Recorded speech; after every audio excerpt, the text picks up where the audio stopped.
Kumbh Mela viral beauty Mona Lisa లేచిపోయింది. ప్రియుడితో long jump చేసింది. ఇది ఇలాంటి జంప్ కాదు. నార్త్ ఇండియాలో మాయమై కేరళ క్యాపిటల్ తిరువనంతపురంలో ప్రత్యక్షమైంది. ఇంతకీ ఏం జరిగిందంటే, మధ్యప్రదేశ్కి చెందిన మొనాలిసా కుంభమేళాలో పూసలు దండలు అమ్ముకునేది.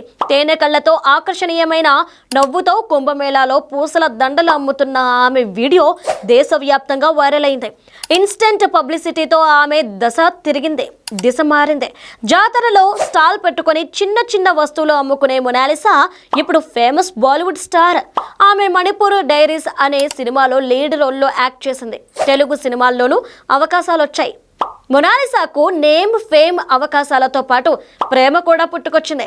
ఫేస్బుక్ ద్వారా పరిచయమైన ఫర్హాన్ ఖాన్ అనే వ్యక్తితో మొనాలిసా ప్రేమలో పడింది. ఏడాదిన్నర నుంచి ఈ లవ్ స్టోరీ నడుస్తుందట. సడన్ గా ఈ లవ్ స్టోరీ కేరళ స్టోరీగా మారింది.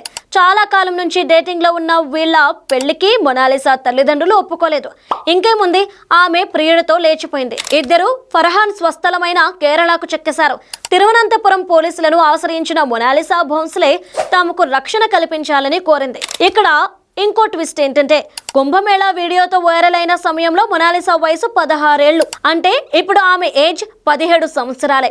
టీనేజ్ ప్రేమలు తప్పు కాదు, కానీ అండర్ ఏజ్ మ్యారేజ్ మాత్రం చట్టరీత్యా నేరం. ఈ జంట కోర్టు సినిమా చూడలేదేమో గానీ ప్రేమించుకున్నాం కాబట్టి లేచిపోవడానికి లైసెన్స్ వచ్చిందని అనుకుంటున్నట్లున్నారు. ఇప్పుడు మొనాలిసా తల్లిదండ్రులు ఏం చేస్తారనేది సస్పెన్స్ గా మారింది. చివరికి మొనాలిసా ఫర్హాన్ లవ్ స్టోరీ రబ్నే బనాదీ జోడీ అవుతుందా, లేక కేరళ స్టోరీ 3 అవుతుందో త్వరలోనే తెలుస్తుంది.